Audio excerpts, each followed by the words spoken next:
Let's welcome to the show from the House Homeland Security Committee, Congressman Nick LaLota. Congressman, good evening to you, and thank you so much for being here.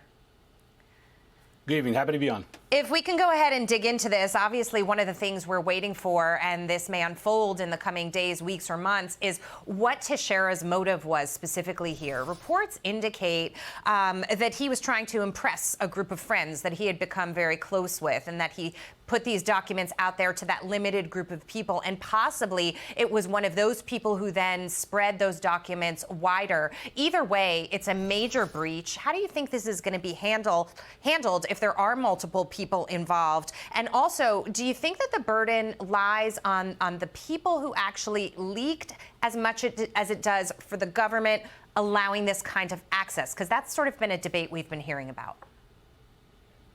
Yeah, so sure. So first off, the individual who did this needs to be held accountable. And I should say on the outset, I had the fortune of serving with many young men and women who held classified information. I had a top secret clearance when I was in the Navy myself, and we all took that role and responsibility very seriously, as do 99.99% of our young and old military folks. We take that very seriously.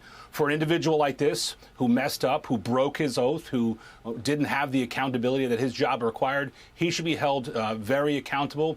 If bosses were supposed to be supervising the space to which he had access, they should also be held accountable. But I have to say, this is the exception. This is not the norm. But when somebody commits a crime like this, and is absolutely a crime, that individual absolutely needs to be held accountable. Understood. Former Director of National Intelligence, John Ratcliffe, earlier calling this a black eye for the Biden administration. Listen to this. This is bad from every angle. I mean, the fact that a 21-year-old kid, let's face it, apparently living with his mother, has just had a profound impact on world events and diplomatic relations. In addition to the damage, the strain to relations with our allies, and the propaganda win for our adversaries, are the questions about the Biden administration. As you talked about, the fact that they're not apparently taking this as seriously as they need to. And that's a big issue. President Biden in Ireland essentially dismissing what happened here. Many people take issue with that, sir. Yeah, so sure. I think that we're missing accountability from this administration. And whether that's the million-plus folks who have crossed our southern border illegally, or the 100,000 fentanyl deaths that have resulted from it, or the botched withdrawal from Afghanistan, or the downed drone over the Black Sea by the Russians. We haven't seen accountability. This administration needs to be accountable for itself, hold our adversaries accountable, and this is another example of that. We need to ensure that we did first admit that there was not only a mistake, but a severe issue had here, and be accountable for it. That's the path forward to ensuring that we rebuild our trust with our allies over the globe, because it's been broken severely over the last couple of years. And an additional aspect to that path forward that you referenced there, it was House Intel Chair Mike Turner demanding answers also on how this went unnoticed for several weeks. He said, quote, "While we seek to learn the extent of classified information released and how to mitigate the fallout, the House Intelligence Committee will examine why this happened, why it went unnoticed for weeks, and how to prevent future leaks." I mean, that second piece of this is also an additional embarrassment. Yeah, we need to look forward on this as well. There's going to be a lot of Monday morning quarterback about how actually this young individual had access to so much.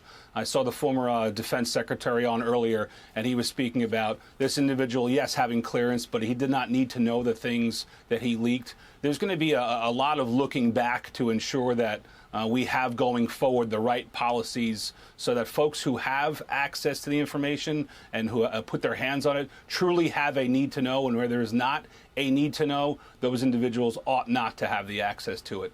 I suspect that not only the Intelligence Committee, through its oversight mechanisms, is going to be involved in that, but also the Armed Services Committee, on which I sit, will also ensure that we hold the administration accountable for this as well. And one of the themes that I'm seeing here, Congressman, is this notion of the cultural aspect of this leak. It feels like leaks are more commonplace in today's society, not necessarily with classified information specifically, but I'm thinking about that draft opinion of the Supreme Court decision on abortion and how technology also promotes access, right? If you think back 50 years ago, it was harder to leak documents or information information if you wanted to. You would have to do it through a media or a news outlet, for example. What role do you think technology plays in all of this? Because this U.S. Guardsman was an IT professional. That was part of his role here. Yeah, so we see this all over the spectrum, and not just in the intelligence community. We see this in social media. We see this on the internet. We see the good and bad of technology. And I think you're right to point out that government planners, intelligence supervisors need to develop protocols to ensure that those who they're supervising, who might seek to leak, that we have protections against that. I know that when I access secure intelligence facilities, I have to leave my smartwatch, my smartphone, and any other sort of recording device outside of that secure space. We need to analyze all the protocols we have to ensure that, to the extent that printers are on networks that have access to classified information, and those printers are being monitored. I understand through open source reporting that's how some of these documents got outside of these secure facilities. I think that this case is going to force all of us in Congress and those in the intelligence community to ensure that we have the right protocols in place to ensure this never happens again. Congressman Nick LaLota, great to see you this evening. Thank you so much for your time.